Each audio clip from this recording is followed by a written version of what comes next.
ఇది కేవలం ఒక బాధ్యత కాదు, ఇది బాధ్యతతో కూడిన భావోద్వేగమని మేడారం సభలో ముఖ్యమంత్రి రేవంత్ రెడ్డి అన్నారు. ఆనాడు పాలకులు సమ్మక్క సారలమ్మ ఆలయ అభివృద్ధిపై వివక్ష చూపారు. సమ్మక్క సారలమ్మ ఆశీస్సులతో ఆనాడు ఇక్కడి నుంచే నేను పాదయాత్ర మొదలుపెట్టా. ఫిబ్రవరి 6, 2023న ఈ ఘట్టపై నుంచి తెలంగాణకు పట్టిన చీడ పీడను వదిలించేందుకు అడుగులు వేశామని ఆయన స్పష్టం చేశారు. ఆదివాసులు ఈ దేశానికి మూలవాసులనే ముఖ్యమంత్రి రేవంత్ రెడ్డి స్పష్టం చేశారు. ఆదివాసుల అభివృద్ధి సంక్షేమం కోసం ప్రజా ప్రభుత్వం కృషి చేస్తుంది. ఐటీడీఏ ప్రాంతాల్లో అదనంగా ఇందిరమ్మ ఇళ్లను మంజూరు చేశాం.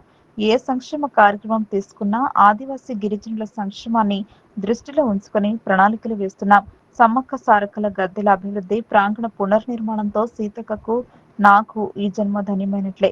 ఆలయ అభివృద్ధికి ఎన్ని కోట్లైనా ప్రభుత్వం మంజూరు చేసేందుకు సిద్ధంగా ఉంది. ఆదివాసులను, పూజారులను, సంప్రదాయ కుటుంబాలను ఆలయ అభివృద్ధిలో భాగస్వాములను చేస్తున్నాం. రాతి కట్టడాలు ఎప్పటికీ చరిత్రకు సాక్ష్యాలుగా నిలిచిపోతాయి.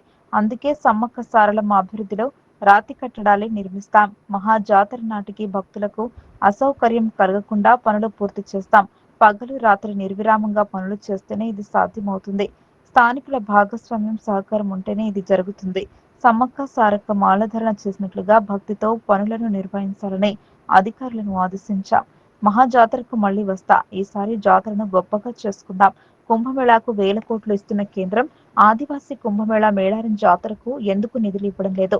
జాతీయ స్థాయిలో మేడారం జాతరకు గుర్తింపు ఇవ్వాలని కేంద్ర ప్రభుత్వాన్ని డిమాండ్ చేస్తున్న మేడారం మహాజాతరకు కేంద్ర ప్రభుత్వం నిధులు మంజూరు చేయాలని కోరుతున్నా అని తెలంగాణ రాష్ట్ర ముఖ్యమంత్రి రేవంత్ రెడ్డి పేర్కొన్నారు.